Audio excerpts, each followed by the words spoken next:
পারা নামাজের চেয়েও, রোজার চেয়েও, দান খয়রাতের চেয়েও একটা বড় ইবাদত আছে। এটা কি আমি কি তোমাদের বলবো না? সাহাবারা তো অবাক, নামাজের চেয়েও বড় ইবাদত, রোজার চেয়েও বড়, দানের চেয়েও বড়। ক্বালু বালা ইয়া রাসূলুল্লাহ। সাহাবারা বললেন অবশ্যই হে নবী, হ্যাঁ আপনি বলেন সেটা কি? বিষ্ণু সাল্লাল্লাহু আলাইহি ওয়াসাল্লাম বললেন ইসলাহু যাতিল বাইন, বিবাদমান দুই গ্রুপকে মাঝখান দিয়ে যে মিলিয়ে দেয়া।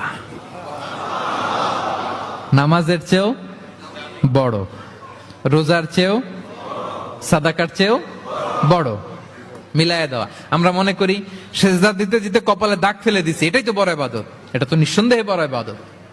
আমরা মনে করি হজ করতে করতে শেষ করে ফেলতেছি, এটাই বড় ইবাদত। জিকির করতে করতে আমরা দিনরাত এক করে ফেলতেছি, এগুলো তো নিঃসন্দেহে ইবাদত।